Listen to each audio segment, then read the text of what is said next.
Pulau Socotra adalah sebuah pulau yang berada di kawasan Yaman. Pulau yang memiliki banyak keunikan ini terletak di 240 km sebelah timur tanduk Afrika dan 380 km selatan Jazirah Arab. Dunia menyebut pulau ini dengan berbagai julukan, dari Pulau Alien hingga Pulau Neraka. Karena letaknya yang terpencil, maka jarang sekali turis yang berwisata ke Pulau Socotra. Padahal banyak sekali keunikan dan keindahan yang dapat dinikmati di pulau ini. Pulau Socotra kaya dengan flora dan fauna unik yang hingga saat ini belum ditemukan di tempat lain. Karena hal itu, pulau ini pernah dicalonkan sebagai salah satu dari 7 keajaiban dunia yang baru. Selain itu, UNESCO memberikan penghargaan kepada pulau ini sebagai salah satu lokasi warisan dunia. Berbagai teori mengemukakan bahwa pulau ini adalah tempat di mana Dajjal dikurung. Hal tersebut didukung oleh fakta bahwa keanehan alam di pulau ini sangat tidak biasa. Ditambah lagi dengan adanya hadis ajaran Islam yang menyatakan bahwa tempat Dajjal dikurung adalah sebuah pulau di Laut Yaman. Saat ini para ilmuwan berpendapat bahwa makhluk hidup yang ada di Pulau Socotra adalah sejenis makhluk hidup yang berasal dari masa lampau dan belum pernah teridentifikasi sebelumnya. Menurut mereka, Pulau Socotra terbentuk sejak jutaan tahun lalu dengan kondisi yang sama seperti saat ini. Bentuk dan keberadaan pulau ini tidak pernah terganggu oleh pergerakan geologi dari wilayah bumi lainnya. Karena sejak dahulu tidak terjamah, maka habitat di pulau ini menjadi bersifat endemik, yaitu tidak ditemukan di daerah lain. Dunia wisata menyebut pulau ini sebagai dunia yang hilang. Di wilayah ini paling tidak ada 900 jenis tanaman aneh yang ditemukan. Salah satu flora aneh yang ditemukan di sini adalah pohon darah naga, Dracaena cinnamomea. Keanehan pohon darah naga ini terletak pada getahnya yang berwarna merah. Selain itu, bentuknya yang seperti payung pun memang terlihat unik. Banyak yang menganggap bahwa getah pohon ini dapat dijadikan obat. Selain itu, masih banyak jenis flora lain yang belum ditemukan di tempat lain seperti pohon delima Socotra. Tidak hanya tumbuh-tumbuhan, Pulau Socotra juga kaya akan hewan yang cantik namun belum pernah ditemukan di tempat lain. Di antara berbagai hewan yang ditemukan tersebut mulai dari spesies burung, kepiting, hingga laba-laba yang langka. Menurut hadis yang diriwayatkan oleh Muslim, Fatimah binti Qais mengatakan, "Aku telah mendengar muazin Rasulullah memanggil untuk sholat. Aku pun pergi ke masjid dan sholat bersama Rasulullah. Selesai sholat, Rasulullah naik ke atas mimbar. Nampak semacam bergurau baginda sambil tertawa dan berkata, 'Jangan ada yang bergerak.' Kemudian berkata, 'Tahukah kamu mengapa aku memerintahkan kamu jangan ada yang pulang?'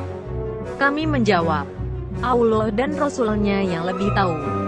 Rasulullah SAW berkata lagi, 'Demi Allah, aku menyuruh kamu berkumpul di sini bukan ingin menakut-nakuti dan bukan kabar gembira. Aku ingin menceritakan kepada kamu bahwa Tamim al-Dari adalah seorang Nasrani. Kemudian dia datang menjumpaiku dan masuk Islam. Dia bercerita kepadaku tentang satu kisah tentang Dajjal. Kisah yang dia ceritakan itu sesuai dengan apa yang telah aku ceritakan kepada kamu sebelumnya. Katanya dia bersama 30 orang temannya pergi ke laut dengan menaiki kapal.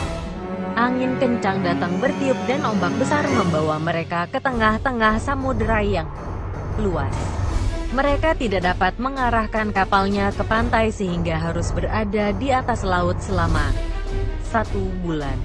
Akhirnya mereka terdampar di sebuah pulau menjelang terbenamnya matahari. Di pulau yang tidak berpenghuni itu mereka bertemu dengan binatang yang sangat tebal bulunya, sehingga tidak nampak mana kelamin dan duburnya.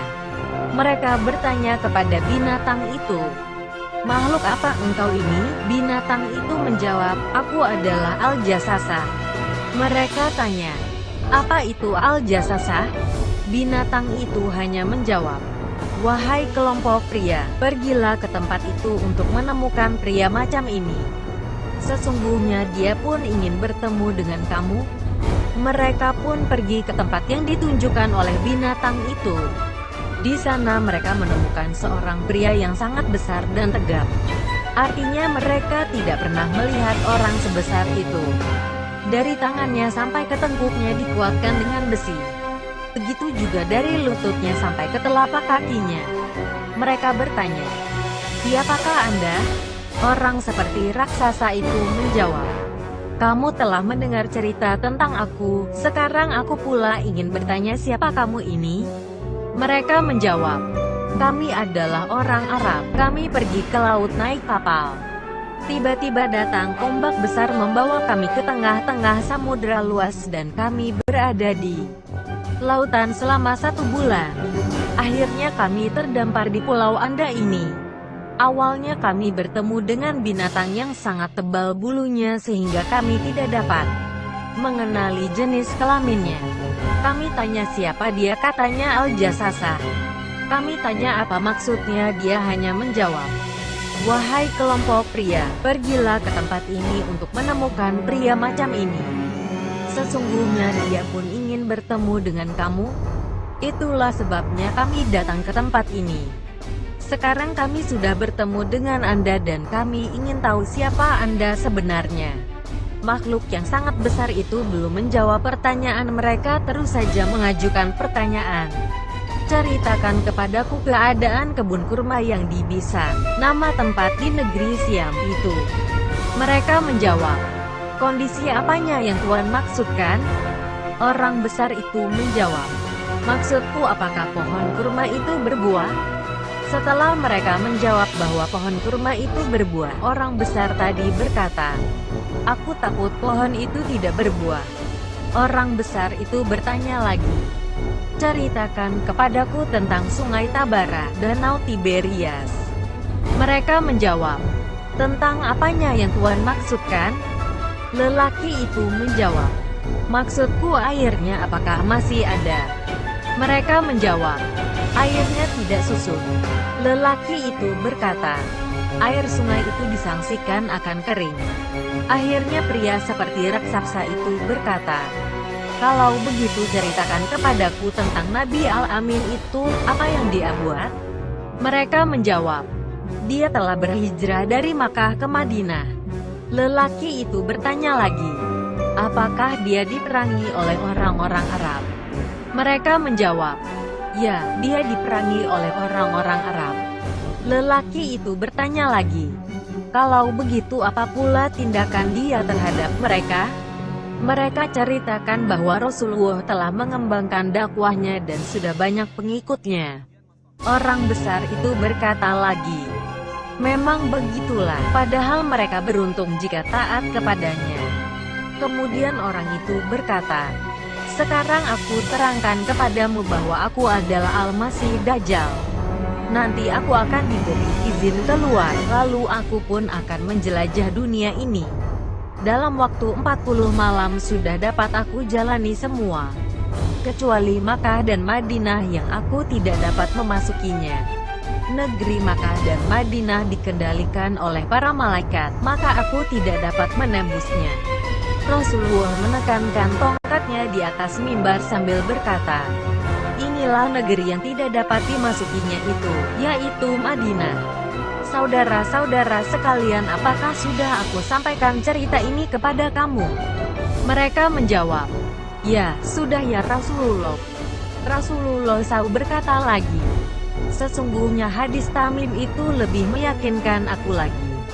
Ceritanya itu sesuai dengan apa yang telah aku sampaikan kepada kamu sebelumnya, yaitu tentang Makkah dan Madinah yang tidak dapat dimasuki Dajjal. Hanya saja dia mengatakan di lautan Siam atau di laut Yaman, dia dari arah timur. Dia dari arah timur," kata Rasulullah sambil menunjuk ke arah timur.